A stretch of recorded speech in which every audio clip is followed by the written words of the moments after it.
Hey, what's up? This is Sully from Godsmack. Strap on those boots, baby, because you are now in the trenches of the war room with the one and only Mistress Carrie right here on the Mistress Carrie podcast. What's up? This is Joe Rogan, and you're listening to Mistress Carrie. Her hair so lovely, pretty eyes. Hey, this is Brent from Shinedown, and you're listening to Mistress Carrie. Hey, Carrie, go put your bra on, girl. Hey, this is Steven Tyler, and you be listening to the baddest bitch in Boston, Mistress Carrie. What's up? This is Aaron from Stain, and you're listening to Mistress Carrie. Hi, everybody. This is Dave Grohl from the Foo Fighters, and you're listening to the one, the only Mistress Carrie. Hey, this is David from the band Disturbed, and you're listening to the baddest bitch in Boston, Mistress Carrie. Hi, Bruce Dickinson here from Iron Maiden. Yes, indeed, Miss Whiplash herself, Mistress Carrie, is here to unchain your brain. Hi, this is Flea from the Red Hot Chili Peppers. You're listening to Mistress Carrie. This is Dennis Leary. You are listening to my favorite, Mistress Carrie. Hey, this is Corey from Stone Sour, and you have the privilege of listening to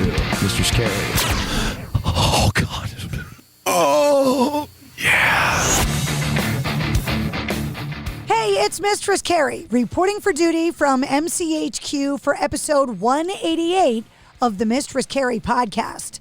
And before we get to this week's guest, Dave Bellevue from Oxymorrons, I just want to remind you about all of the features of MistressCarrie.com. Not only can you find every episode of the Mistress Carrie podcast and every episode of my video show, Cocktails in the War Room, but you can also check out the concert calendar, my blog, get the links to all my socials, and send me a message right here in the studio. But you can also shop in the online Mistress Carrie store. Find all that and more at MistressCarrie.com. Last year, I went and saw Corey Taylor on his solo tour in support of his latest album, CMF2, and one of the bands that opened up was Oxymorrons.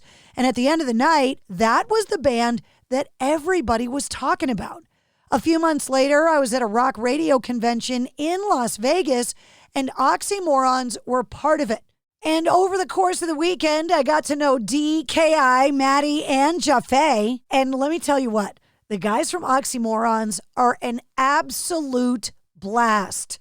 I still have no idea how many pina coladas we drank poolside on the roof. Oxymorrons released their latest album, Melanin Punk, in October of 2023, and they just got back touring with the aforementioned Corey Taylor in Europe. The band is getting ready to make a bunch of announcements for their plans for 2024, and I caught up with Dave right before the end of the year. Actually, to be honest, he forgot to call me, and I tracked him down at a coffee shop. We talked about their special brand of American hip-hop and rock fusion, their new album, how they tackle songwriting and their inspiration, what he likes to grab late night at truck stops, going to law school, his new holiday traditions, and he's even planning a wedding this year in between tour dates. If you have not seen Oxymorrons yet and you haven't heard the music, you've got to check these guys out.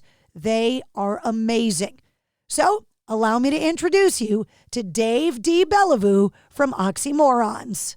Dave! Oh my God, it's so good to see you. Happy New Year. Happy New Year. How are you? I'm doing great. Sitting here in Brooklyn, New York, having a coffee. Actually having a flat white, to be exact. An oat milk flat white. I don't even know what that is. It's espresso with, so latte with a lot less milk. So imagine like a latte with just like a baby latte. Okay. Because I don't like a lot of the milk, so I was just like, you know what? Shot of espresso. It just gets to the point a lot quicker. I'm not that fancy of a coffee drinker. And I'm one of those weird people that drinks iced coffee all year round most of the time, so... Oh, so you're identical to my fiance. Yep, that's what she does. I think we had this conversation too when we were on the roof in Vegas. I think we had that conversation. Like nothing that we have now discovered another thing you both do. Yeah. So for anybody that doesn't know who you are one of the singers in the band Oxymorrons, who I met mid-2023. Well, who I saw the first time mid-2023 opening up for Corey Taylor. Yes. And then in the fall, you guys were in Vegas at this rock radio convention that I went to. And I got to see you again, but we actually got to hang out a bunch. And you guys, we had so much fun. And I say we because you guys hit it off with my crazy husband. Yes. Oh, your husband's amazing. Tell him I said hi too. He's outstanding. I Tell him I definitely said what's will. up. Absolutely. So I knew eventually I was going to get you on the show because there's so much going on with the Oxymorrons. It's like you guys are everywhere right now. Oh my God. It honestly feels surreal. It feels surreal because you kind of fall in this space of it, and which we still are because we still got a lot more work to do. Still an opening, up and coming band. But just to achieve the things we've been able to achieve and to play the shows we've been able to shows with like these are like we're our peers are like the people we grew up listening to. It's really, really crazy. It's surreal. And we're all just really, really excited, honestly, to tell you the truth. We can't believe we're here. I know we work to be here. I know we work to do a lot of things, but we can't believe it's happening. And we're trying to just like enjoy it while we're in it. I had this conversation with Tim Montana not that long ago, and I feel like unless you're a Beatle, eventually in your music career, you're going to end up in a room where you're like, how the hell did I get here? And that's where we're at right now. Exactly. Literally. How the hell did I get there? We just did Europe with Corey. And so after the shows you saw, Son, he invited us for Europe. So we're the first people he ever took back to back on anything. And we're in Europe with him. And I remember stepping out on the stage in Tilburg and it was 6,000 people. And I literally was like, oh shit, how the hell did I get here? Like legitimately just like forgot that I was on stage. It's like, and it was just because it was surreal. I think it all just kind of hit me like, what? Huh? And so just like all of this is still surreal. All of this is insane. But I'm enjoying it. And it's been incredible. Not only are Oxymorrons everywhere, but you guys are part of this kind of wave of music that is not defined by genre boundaries. Yes. Which is really, really exciting because anybody that's lived through trends in rock and roll, but in other genres as well, it becomes incestuous and it becomes to the point where it starts to eat itself because a trend gets exhausting. So whether you're talking about the 80s hair metal or grunge in the 90s or new metal in the aughts or whatever you want to call it, like musical trends, it seems like one band gets famous in that genre, everybody gets signed, every band sounds like that, and then everybody gets sick of it.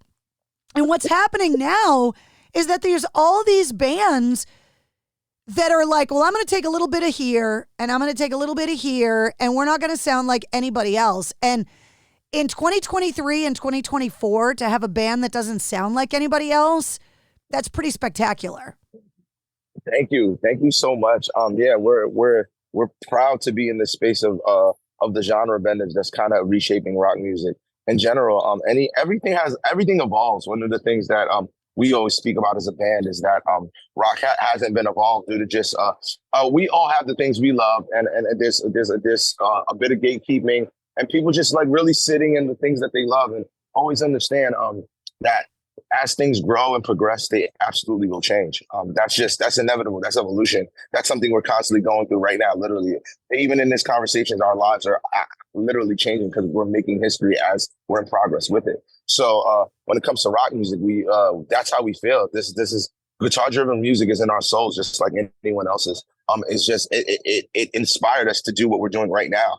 All of the older music. We're not, a lot of the times we hear like, oh, the young guys don't care about the old. We study you guys. Like we study all that stuff in order to make this sound as authentic as it is. Do you realize how much we love classic rock music and how much we had to, but just like you guys were inspired, we're inspired. And we go, hey, you inspired me, but I'm also an artist and I'm going to take your inspiration and I'm going to create something of my own. And I think that's the beauty of music. I think that's the beauty of it all, that we can all just create. And I understand the consumerism and labels and all these other things that are entwined in the business and pushes us in directions. But at its very core, we're all artists trying to create something and put in something into the world. And I think doing that as uniquely as possible is really important.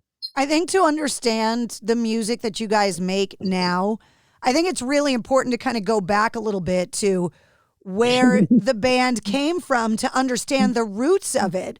So Can you talk about where you guys met, the four of you, and what you were kind of listening to growing up? Well, growing up, we were listening to a myriad of everything. For us, we're all New York City kids, but we all met at various different times. Maddie, K.I. is my brother, literally, so we met at birth. Oh, well, no, I'm older than him, so I came first, and then he came shortly after. How much is the age difference? Just a 4-year difference, nothing crazy. We're not that far apart, and that's why we're so close. Trust me, doing this with my brother is like probably the best thing in the world. Like, and you couldn't ask for more because we're really, really close. And then Maddie, in fact, it's funny with Maddie. Maddie came in second, third. Maddie came in third, and he was just like, he's Maddie. He's exactly what you see. And also he's a musical genius. He went to Clive Davis music program. Like, he knows his stuff, but he's also the goofiest and the most fun and the most electric drummer I've ever been around. I've never seen a drummer happier to play the drums than Maddie. Maddie's loving what he's doing 100% of the time, and I can say that. Literally, and you've seen it, there's not a moment on stage where Maddie isn't having a good time. Even if something's going wrong, Maddie's still having a good time. It's crazy. I love it. And Jaffe, he's been a musical force in New York in general. We met him we met Jaffe last, and we met. It's funny. This is serendipitous. We met at a coffee shop. We sat for 3 hours. I'm having coffee right now. We sat for about 3 hours and just talked about music, and all of life experiences and the things that we shared. And then we knew we wanted to create something really, really cool, and we wanted to do something groundbreaking. So we knew we had to push the boundaries. And growing up, we listened to everything from reggae to metal to conga music. You name it, we listened to it. My dad, like Phil Collins, was constantly in my house. Billy Joel, like I'm talking about everything. It's not just hip hop. And then all the plethora of hip hop you could have possibly been exposed to, especially coming from New York in my neighborhood with my brothers, with my older brother who it was a super hip hop head, which is the funniest part, super hip hop head, but is also the person who put me onto Metallica. So it's like there's just this, who we are is an exact replication of how we grew up and the cultural melting pot we find. Well, we spent a lot of time talking in Vegas when we were getting to know each other, and we realized we have a mutual friend. Talk about genre bending in Daryl McDaniels. Ooh, my guy, Daryl. Oh my goodness. That is Uncle D. Love Daryl. Daryl is, we are pretty much the living representation of Walk This Way. Pretty much. And Daryl, I had a mental health show that I was doing with Danny Warmer Presents. And Daryl jumped on and was a guest for it. And it's amazing. But we had prior experience with each other overall in general, but he's an amazing guy. We happen to literally come from the same neighborhood, share a very similar story, and I didn't realize how much of a metalhead he is. Having those conversations with him, I was like, wow. Like, you don't really, that's one of the things I think should be highlighted whenever they do any kind of documentary or anything about Run DMC, because you get all the hip hop. I have never known that he was such a metalhead until he was explaining it to me. And then you started to realize a lot of the shows he was playing or things that you see him in photos, he's wearing metal band t-shirts all the time.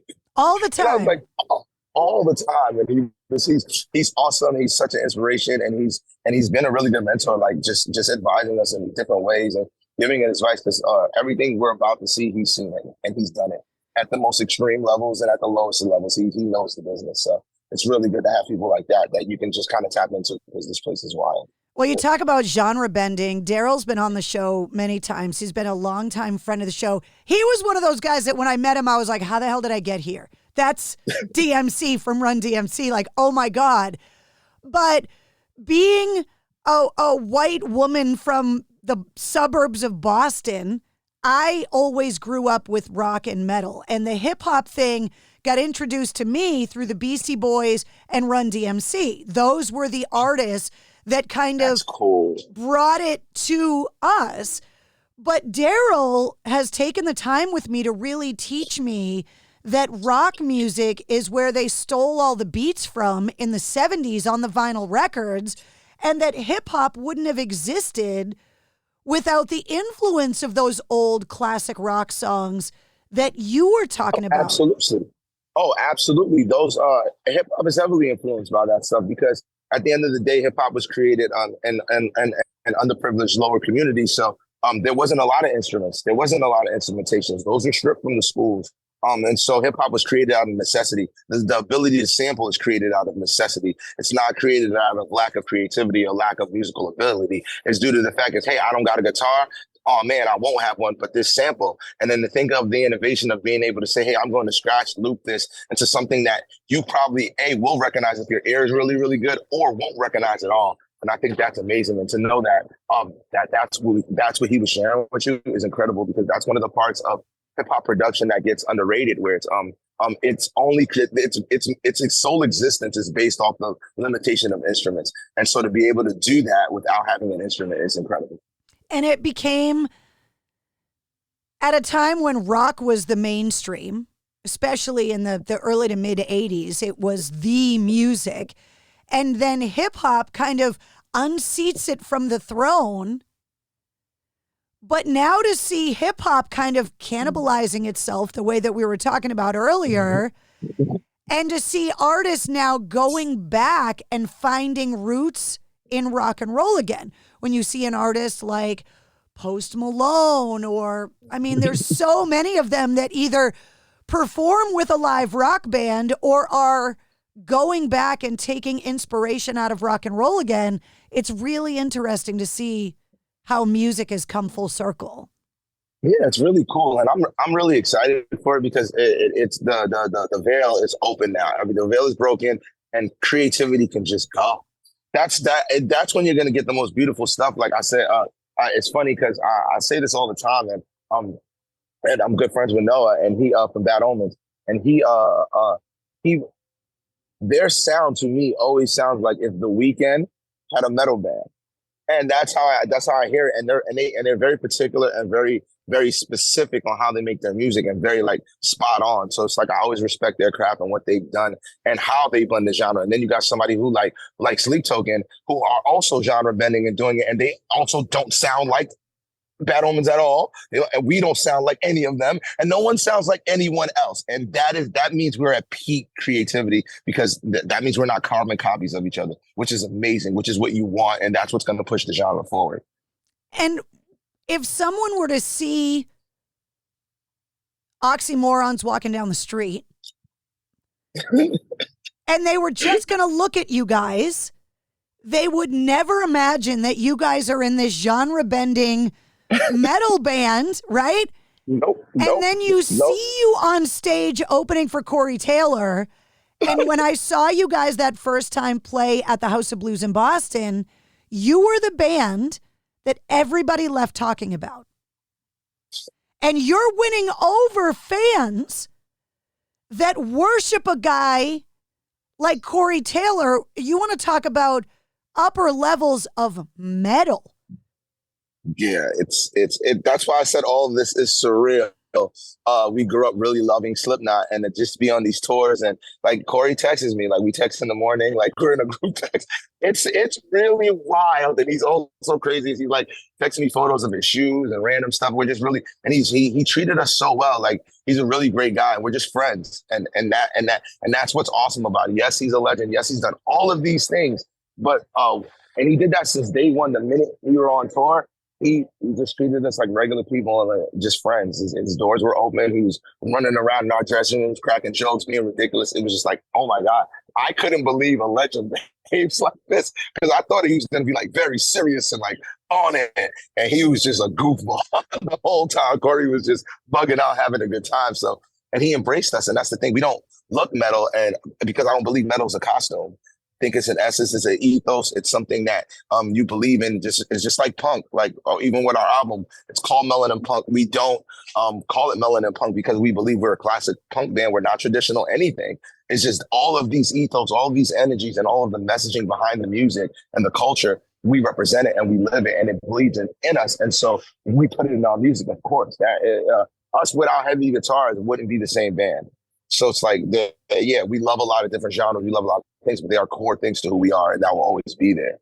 Thank you for saying that it's not a costume, because people that have grown up with metal, right? True metalheads that love the music and everything that goes along with it. A little part of our soul dies when we see a Kardashian wearing a Slayer t-shirt. When people try to adopt it as just like a costume, it's like, really? Really? On that stance, I take the imitation is the greatest form of flattery stance, because that's just like, you got to think about it that way. It's like, remember, metal's not supposed to be cool. People are not supposed to like it. It's not supposed to be pop culture relevant. So if you take the highest of pop culture relevancy and they feel like they need to put a metal shirt on to have edge and be cool, thank you, appreciate it. You're not that, but thank you for that. Thank you for showing our culture and pushing that thing forward, because at the end of the day, I think we're more misunderstood than anything else. That's why we're not in front of pop culture, because it's funny how, like, I did expect a lot more hate in the metal space, and I think I told you that.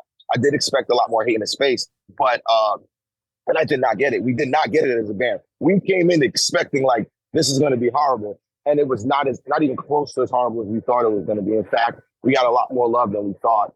So yeah, like I don't. Obviously, there's a lot more space for growth. There's a lot more space for change in the world in general. I think that's just a human thing. But I think metal's in a good place. I think rock in a good place. I think guitar-driven music is in a good place, because in 2024, I truly believe like you're going to start seeing it mainstream a lot more. I look at the metal community as like the land of misfit toys, right? That you walk outside of the venue and you can be whatever you want. But when you scan your ticket and you go into that show, regardless of your background or what you look like or your financial status, your religion, any of that, I look at a metal show as church, the place where we all go to feel accepted, no matter how the world treats us on the outside, which is what was so tragic about COVID, because it was the place we all get together and we couldn't do it. But I feel like if you're coming into the metal scene with genuine appreciation for the music and wanting to find your own place in it, the metal community is going to embrace you 110% every time. See, and you don't get that a lot, and it's weird because I think sometimes we take microcosmic situations and blow them up, because we do, like, we haven't had a clean slate in metal. But in what world do you not meet jerks? Like, it's on, and we also deal with it on the opposite side. Hip hop isn't perfect either. On the opposite side, it's like, hey, we're too rock for hip hop in some senses, and we're in those spaces where we have educational moments where we're trying to show kids like, yeah, you can make this kind of music. This kind of music is your music. It's not separated. It's not segregated. It's not any of this stuff. It's music, man. It's frequency. Any and everyone who appreciates it can be involved and can help push it forward. And that's one of the things we represent. It's just a sense of just true community, because where does the world go without true community? To be completely honest, I think we lack a lot of it now, and you see that. And because between COVID and the internet, people forgot how to be people. People forgot how to be in person. People forgot how to really connect with each other, and human connection is massive. That's one of my favorite points of playing live shows. It's not just raging the show; it's the energy exchange between all of us. It's incredible, and so hopefully that. Now that we're back, the world's kind of opened up, everything is good, that we'll get way closer to that than where we were in this digital madness era, because it's kind of scary, to tell you the truth, how much people don't value being next to each other and being close to each other and having things happen in reality.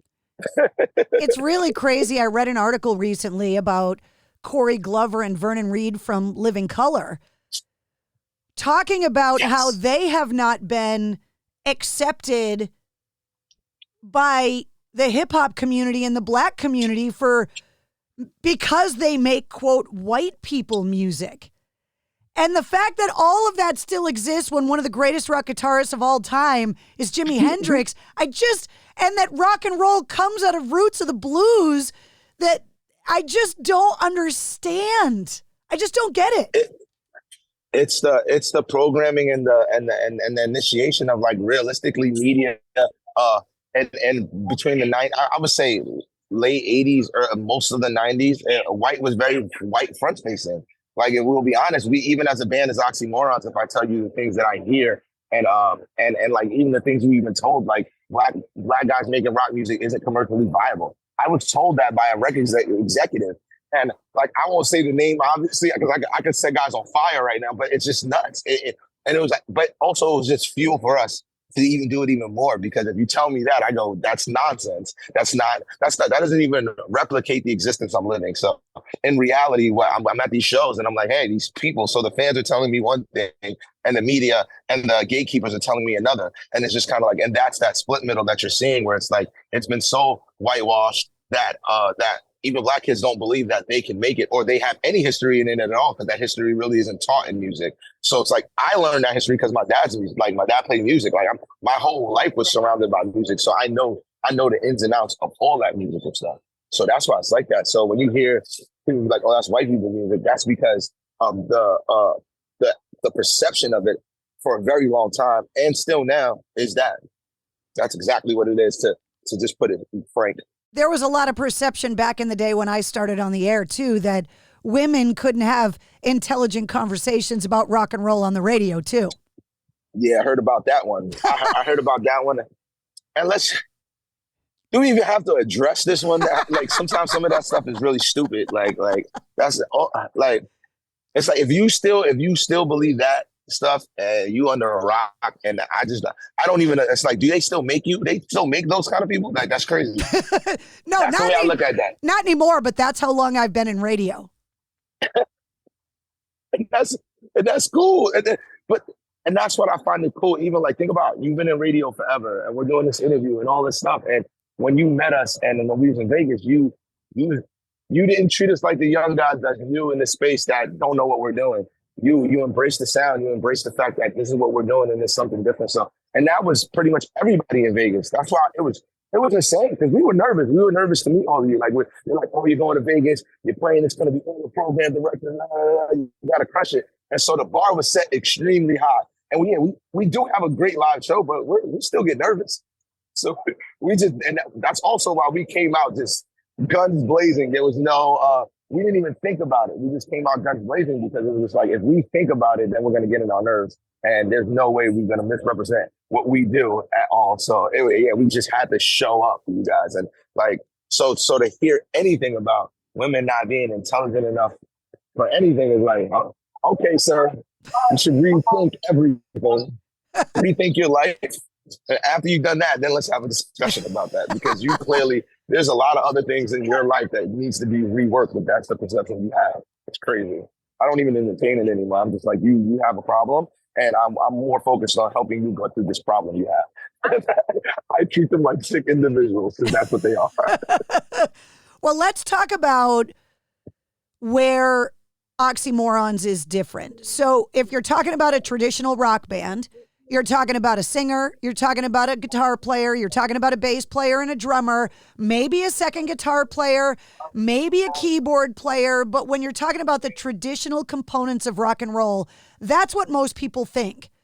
So when you see Oxymorrons come out with two singers, a guitar player, and a drummer, you're like, where's the bass player? What's going on? And then you hear the music. And for me, I'm looking around going, where's the turntables? Because I'm hearing the music and I don't see them. And I don't see them because they're not there. They're not there because we chose to go a couple of different routes. Joe, I'll speak about Joe right now because we did have a bass player. His name is Joe, but he needed to get a kidney transplant as we were soaring, and there was a lot going on, and he couldn't tour with us anymore. And he couldn't, and instead of replacing him, because the minute that happened, then we start getting into our big moments, and he was there with us. If you look up older pictures, you would see a guy with dreads, and he holding the bass, and that's Joe. And so he needed a kidney transplant, so he couldn't tour, he couldn't do nothing with us no more. So we had to let him. We had to part ways. But it always felt bad, the fact that like we're touring, we play over 200 shows, like it's happening, and he worked. He did all the work with us, and didn't get to be here in this moment. So we wasn't going to replace him. So we had Andrew Palmer set up, like he built a playback rate for us. And we built all this stuff in the way we could have Joe's, because all that is live stuff. It's like having Joe without having Joe. It kind of represents him in that space. And then so we saw that because we also have so many other elements that aren't traditional to rock and our music that you have to hear. So the playback rate is also running that. And we just, so it's like, yes, it's that same thing. We do pay homage to what bands are in the history of rock and roll music, but we're going to do it our own way. You know, like we're going to do it our own way. Like we That's why you don't see, we don't double the guitars. Or if you really pay attention, there's no cabs on our stage at all. We don't have anything on that stage because we're running direct DOI into the house. That's technology things. Those are things from our generation, our era. So we're going to use those, and at the same time, though, still be really, really good at everything else that that our greats and the legends passed down to us, because that's what this is about. It's not about sounding like them. It's not about sounding like the old great rock bands back in the days. It's about taking a taste and then doing that and then doing that. Nah, thank you, man. Appreciate you. Yeah, and like, as you can hear, rock music is black people music, but I'm just on this interview. But I thank you. I appreciate you, man. Thank you. Thank you, man. Appreciate it. Yeah, I understand you.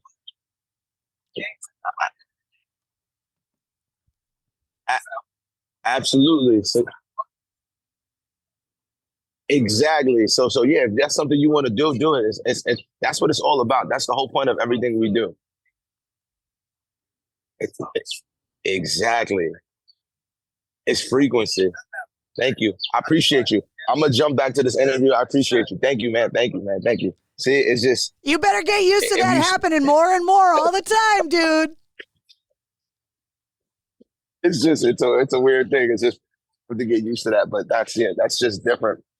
And so I don't even remember where I was, but yeah, it's all of this. It's all of the things you see. Oh yeah, it was Joe. So then we had Joe, and that's why you see we perform and do the things we do, because we're blending the old and the new in every way possible, from the technology that's used that we have available, readily available to us, and then to also be able to play and do the things like our predecessors at the end of the day. And we hear it, like we hear old rock dudes all the time. And even Corey's like, what? Da-da-da-da. And then we explain it to him, like, oh, this is what it is. He's like, oh. I'm like, yeah, Corey, it's not that, because I think a lot of rockers associate that with lack of ability or lack of talent, when it's not the case at all, because everything you're hearing we played, it's just we don't have enough people. And also, guess what? It's a lot more financially viable too in this day and age. It's really difficult as musicians to be able to pay 6 guys travel. I live in New York City.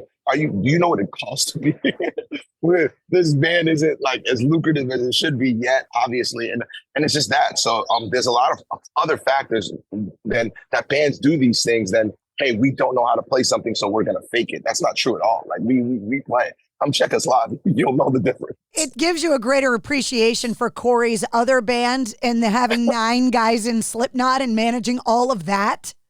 That's why he needs 9 guys. You hear all that stuff you're hearing? Somebody has to be playing that, right? So do you know what it takes to tour with 9? A band team of 9? Just the band is 9? That bill is insane. Like that I'm thinking of what it costs just for us, and we're 4. He has 5 more players plus crew plus everybody else. It's insane.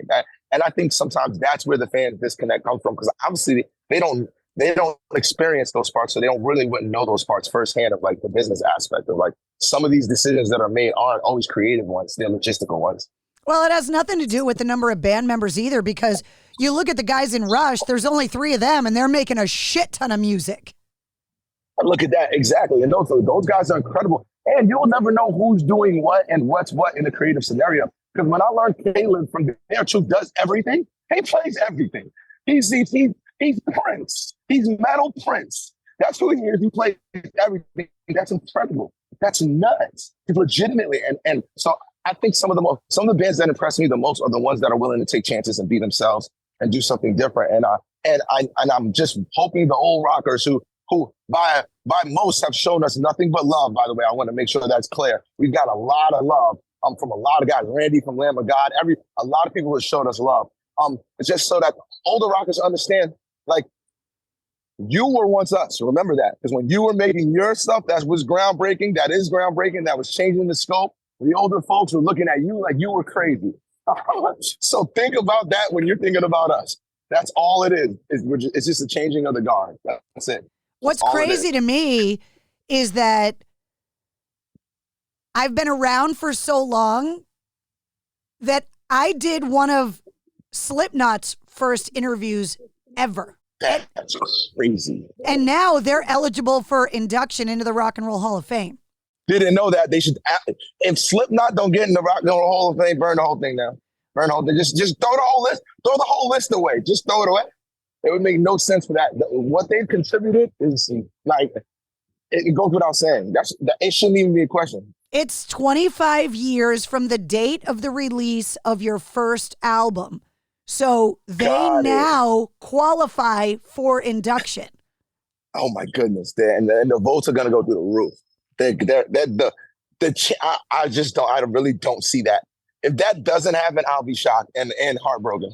I will be shocked and heartbroken because it should. I just want to see the performance at the induction ceremony and all of those corporate people horrified when Clown and Corey get into it. I can't wait. It's got to happen someday.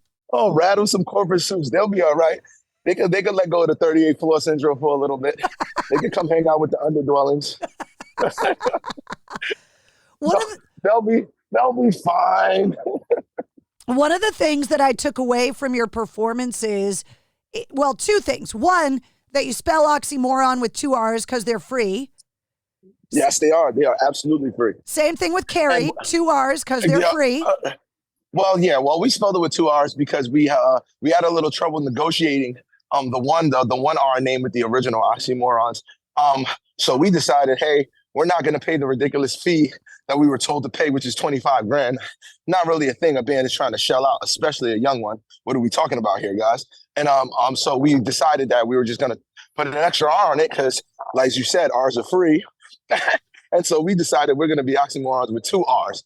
And so we've been raging ever since that way. And we actually got love from the original Oxymoron. So that was awesome when we played Germany. The bus driver on Ghost Kids bus was friends with the original band and was like, oh my God, that's crazy. And actually hit him up like, hey, you guys did this? This sucks. Because he was a really good dude.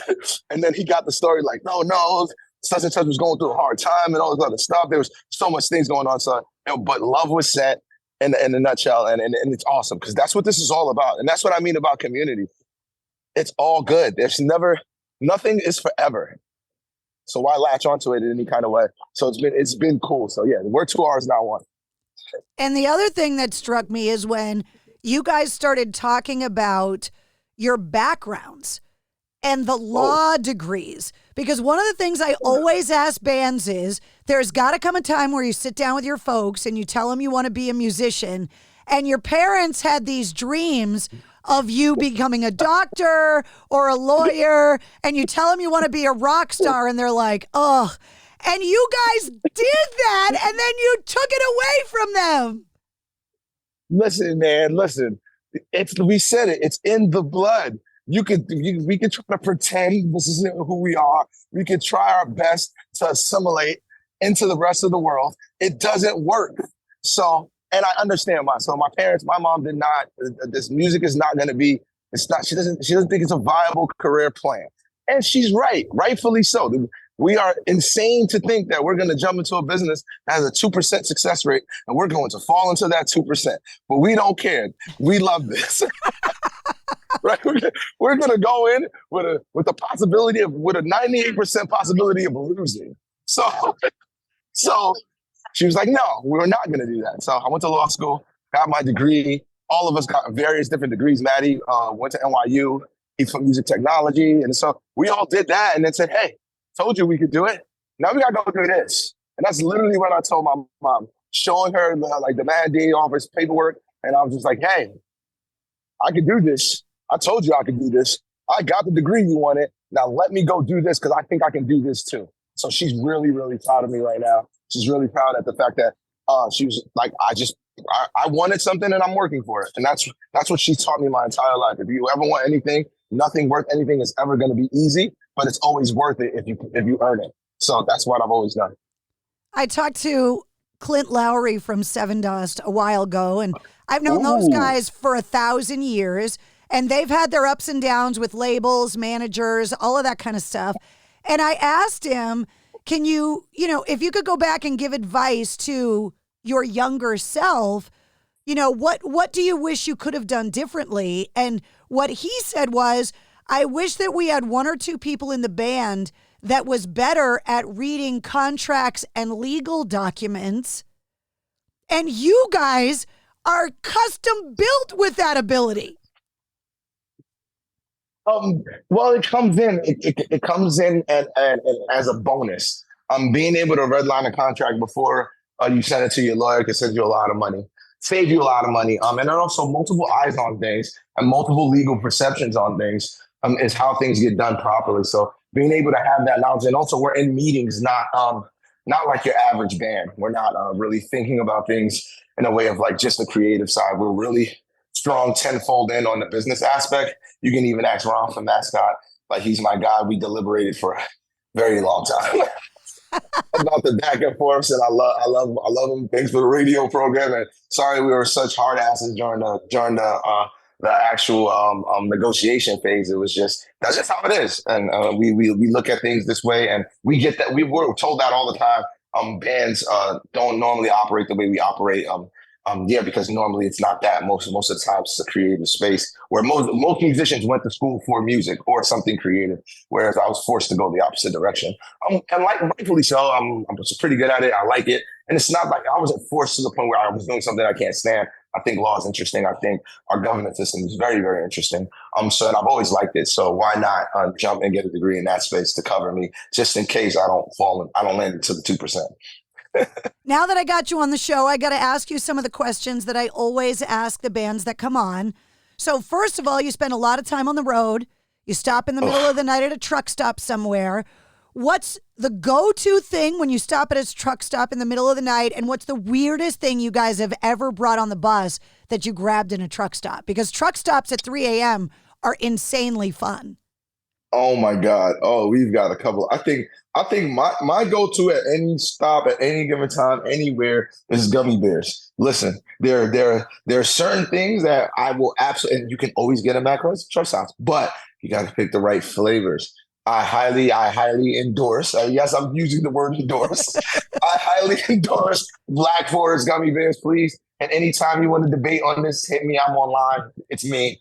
We don't have an intern. It's me. I'll absolutely debate you with factual evidence, and think about who you're debating too. It's not just a musician. What is it with guys with gummy? Why do guys love gummy candy so much?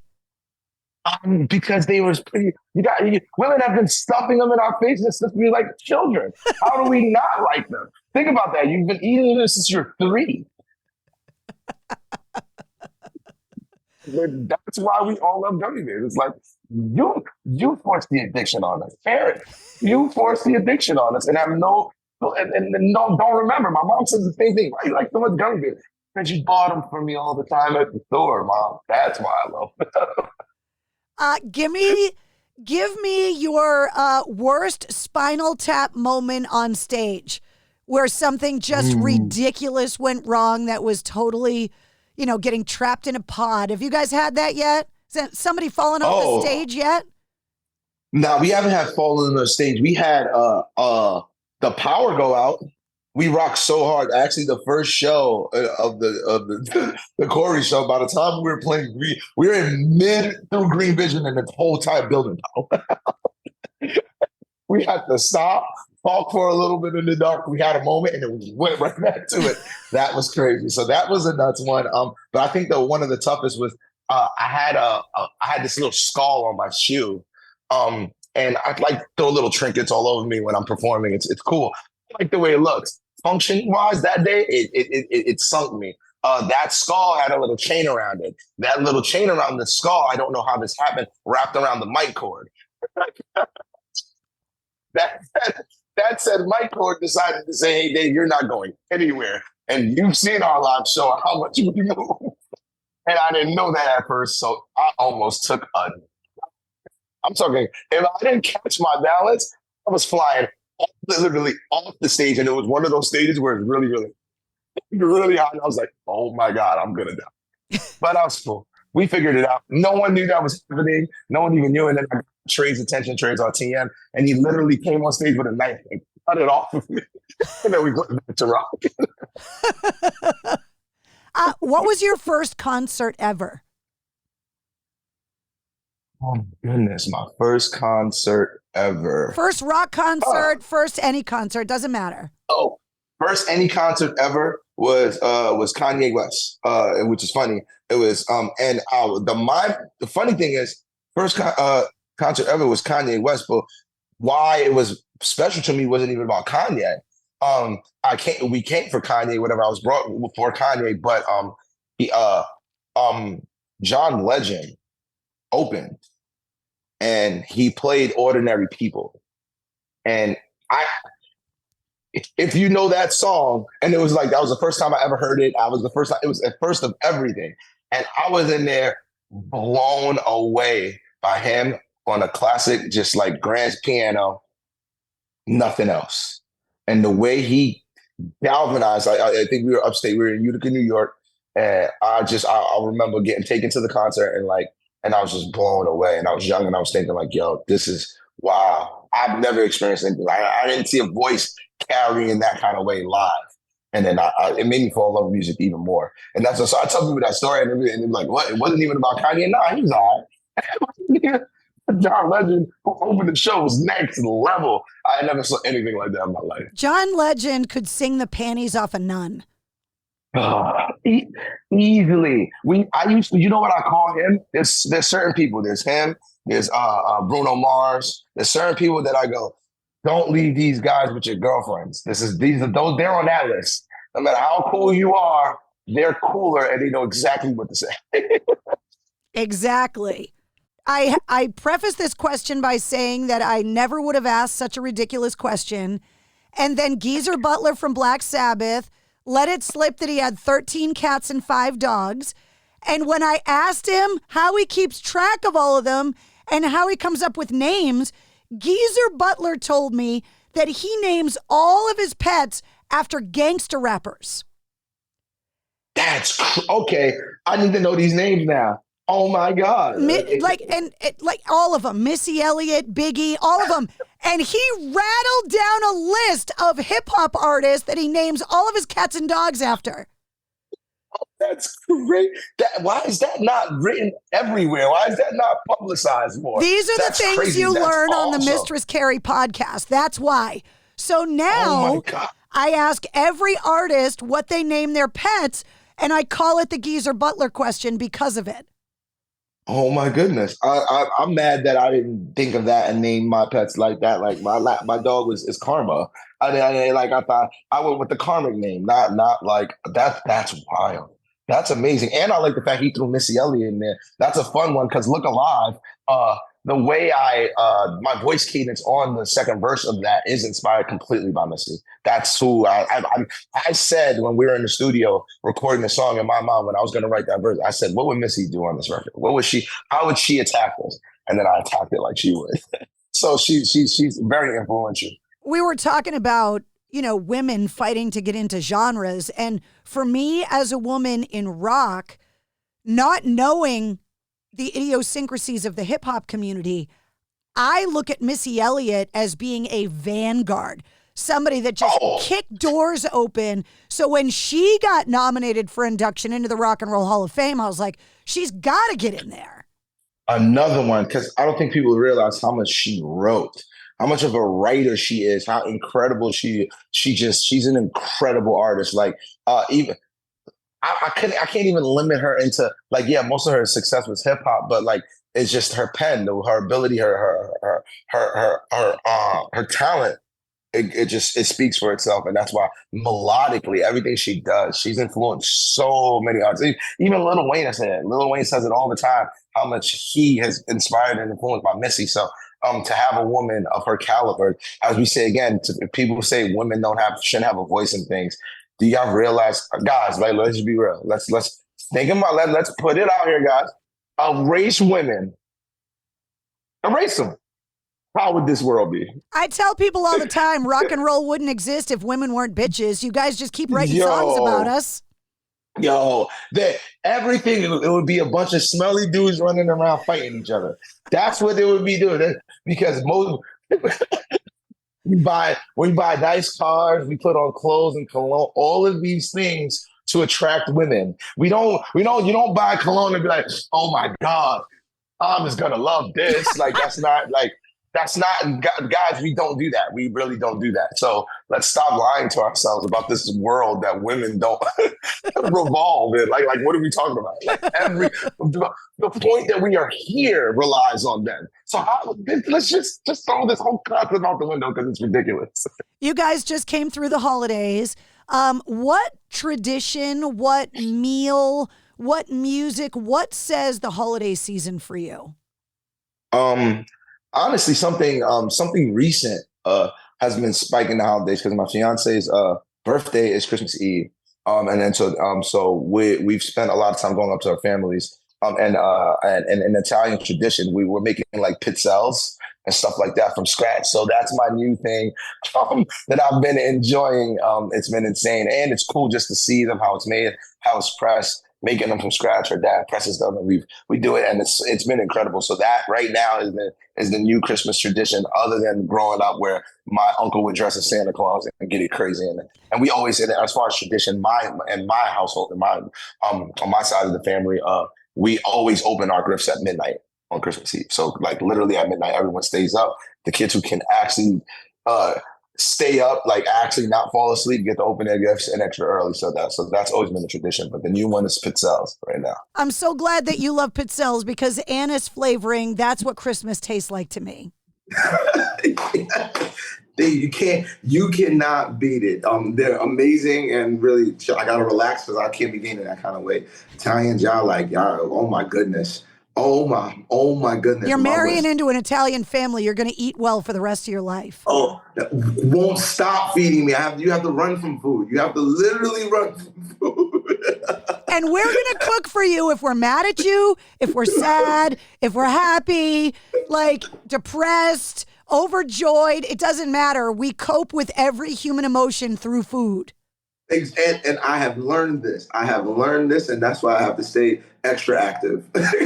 You just got to be careful because we've got a fiery temper that goes with it. Oh, come on. If you think I haven't met that one already, it's already here. I'm fully signed up. I know what I'm signing up for. Are you getting married this year? Can we expect a wedding this year, or are you not going to have time?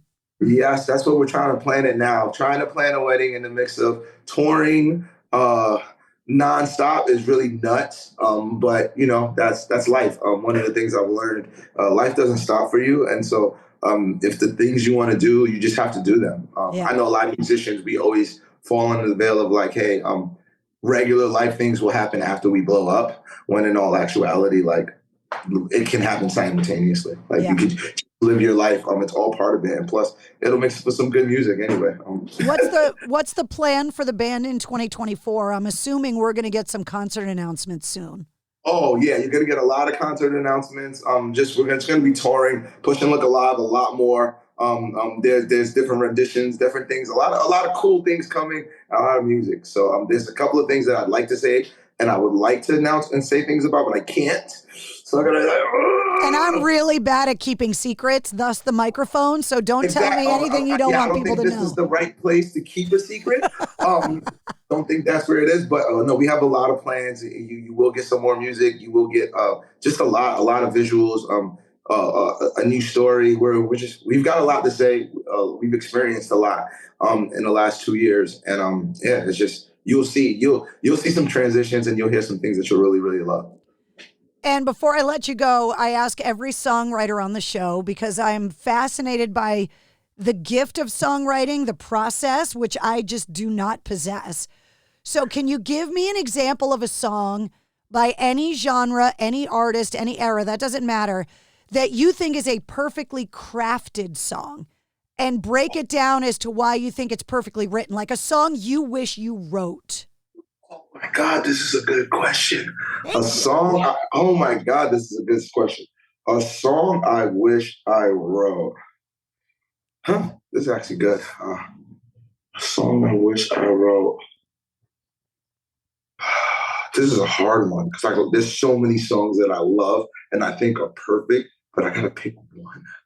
I mean, you can pick two if you want, but from a songwriter's perspective, you gotta tell me why you think it's perfectly written. Why I think it's perfectly written. Okay, let's narrow down the song. Let's just get the song and then the reason why I think it's perfectly written. What do I think is a perfect song in my eyes? I'm trying to think of songs that make me feel a particular way. Which song would I give it to him? For music heads, it's hard because music music's there for us in every instance of our lives, right? So it's like there's a song really you listen hard. to when you're happy or sad or that's what I'm going through. I'm like, and they all have their reasons and they're all perfect in their own right. Is there an artist you can turn to for every emotion there's a song for? One artist. Ooh. For every emotion? Yeah. Like everybody's got songs from multiple artists, depending on how you're feeling. But is there one artist, group, whatever, that no matter how you're feeling, they've got a song for that? I would say NERD. Yeah? Yeah, NERD. They have an album called Seeing Sounds. And no matter what, anytime my mood shifts, there is a song on that album that I'm playing. Seriously, Seeing Sounds. And it is also, when you talk about the reason why I think it, that album in itself, but there's a song called Love Bomb on that song. And Love Bomb and the way it starts, it's such a wave musically. Like it starts with just classical whiffs and waves of just like, it's ambiance, and then it gets really, really heavy. Then war drums come through. So it's just this experience of how it flows through an entire wave of music, and then at the end it explodes, and it explodes in a beautiful way. That's why it's called Love Bomb. And the way the song is built always just like brings me there. So when you think about that, so yeah, it would be NERD's Love Bomb, and it would be from Seeing Sounds, because that album in itself literally is how I see music. I see the sounds, like so you feel it, but sometimes you can it's coming off of you. Whenever I'm in a songwriting mode, and I don't control where it comes from. That's one of the things. I don't really have a pattern. They just happen, and there are moments. Like a lot of records we've written. I'll be on the train, or I'll be in the bathroom. It just comes. Or I'll be literally at a party, and then I just escape into another room, and I'm like voice noting something, and I'm like, oh no, later on this is going to be incredible. So those kind of things is what light me up about songwriting. The mere fact that for me it's not a pattern. For me it's just a true experience and expression of whatever I'm feeling in a moment, and I just capture it and I try to spread it out. Wait, do you have synesthesia? Do you see colors when you hear music? Yes, I do. Yes, I do all the time. And what's crazy is my younger brother does too, KI in the band. And he, when we would talk about it, it was something weird at first. At first, I used to think it was like a delusion, like kind of like weird things. But it's just how well connected you are with frequency and how that touches you. So you can, once the vibrations, you feel them, they resonate off and you see them. So do you see colors? Like, do you see colors? What do you see when you hear the music? Sometimes it's not specific colors. It's sometimes just like shades or like, if I could like to say the most of the time is when I know I'm in it. It's heat. It's heat. It kind of radiates, and it's just kind of like it's this excitement that you're getting, and that's what. And so the colors come from being so excited and being so gone, so in the zone of your moment, where your eyes kind of like. It's kind of like when you're in the zone, people say, oh, he's zoned out. Yeah, I'm zoning out. So I'm here, but I'm not really here. So everything I'm seeing is something else. And I'm just forging wherever that's in the spirit world that's coming from is I'm forging that. And then I'm just pushing it out. That's really what this is. And we talk about it all the time. When we're on stage, in fact, the very show you were at, in Vegas, I got off that stage. I couldn't tell you a thing we did prior. It's just, it's a zone. There's a certain state, and we call it God mode. That's what we call it. When it just clicks, and you're no longer there. You're gone, and you're just going. And that's my favorite place to be. If I end the show and I can't remember anything, it's normally because we had a really good show. That's really interesting. I mean, the rumor is that Hendrix had synesthesia too. Yeah, I've heard a lot of people, Pharrell, there's a lot of different artists they say have it, and normally they're really, really great and really, really insane. But I think all people have it. I think we all do. It's how much in touch we are with that side and how much that we are aware of it, because also all people have singing voices. You just have to find yours. We all can sing. Now, see, yeah, exactly. We all can sing. Have you heard this? I promise you, if you worked, you would find your singing voice. I was told I wasn't a natural singer. In fact, I didn't sing at all for a very long time. And then people were just like, obviously it's my brother, my younger brother. I love that dude, love KI. And he was like, dude, like you got this. And it was this documentary about Ray Charles, how he doesn't have a natural singing voice at all. In fact, when people would consider Ray Charles not a singer, because singers are normally judged by range, not tone. And that's the thing. That's what I mean. We all have singing. We all don't have the same range. No, we don't. We all can't hit the same things, but we all have our own singing tone. And when you find yours, that's when you sit in this beautiful space. And that's what Ray Charles did. He found his own tone, and no one sounds like him. He can't hit ranges like a Beyonce or someone crazy like that. But we all know that sound is undeniable. Like you don't even have to be looking at them when they come on. Click, boom, and that's what I mean. That we all have that. You just have to find it. Yeah, well, I challenge you your next birthday when I call you to sing happy birthday for you to tell me how beautiful my tone is. I got you. Because my husband has heard it, and anybody that knows me well enough, when I call somebody to wish them a happy birthday, they never pick up. So I have to. No, they do it. So I sing on their voicemail, and then they have the evidence of how badly I sing forever. No, we're going to have to work that. That's our job. We're going to change that. We're going to help you find your singing tone, and you will call people, and you will leave blissfully awesome voice messages and no longer air bleed. No more air bleeds for people. That is my New Year's resolution for 2024. No more voicemail air bleeds, and you will sing it. You will sing it. We're not going to tell you. We're not going to say you're going to be able to start a band, but people won't cry anymore when you do voicemails. I promise you that. You're a better magician than David Blaine if you can pull that shit off. Listen, David, I'm coming for the slot. I'm coming for the slot. David to David, I'm coming for the slot. It was so good to see you, Dave. Thank you so much for coming on the show. Absolutely. Thank you for having me. Always a pleasure. It's always a pleasure talking to you. Your energies radiates. Please keep radiating. Please keep being you. You're special, straight up. Thank you. And I can't wait to find out when you guys are going to be in town again. I can't wait to see you again. Absolutely. It'll be soon. We'll be announcing soon, and we will be in town, and it's going to be a lot of fun. Happy New Year. Same to you. Same to you. Enjoy. Be well. There he is, Dave D Bellevue from Oxymorrons. Their new album, Melanin Punk, is available everywhere. And you can check out the new single, Look Alive. You'll find it on the corresponding playlist for this episode. Just check the links in the show notes. I make a playlist for every full-length episode of the Mistress Carrie podcast that features my guest music and all the songs and artists that we referenced in the interview. You'll also find all of Oxymorrons links and all the Mistress Carrie links as well. If you liked what you heard, don't forget to like, follow, and subscribe to the Mistress Carrie podcast. New full-length episodes come out every Wednesday, plus every weekday you get the Sit Rep, which is all of your rock news, music headlines, and entertainment updates in about 5 minutes. And you never know when we're going to release a bonus episode. You can catch me live every Tuesday night at 8:30 Eastern on my official Facebook page for my weekly video show, Cocktails in the War Room. And as always, you can always listen to me on the radio. Get the details on all that and more at MistressCarrie.com. The Mistress Carrie Podcast, a proud member of the Pantheon Podcast Network.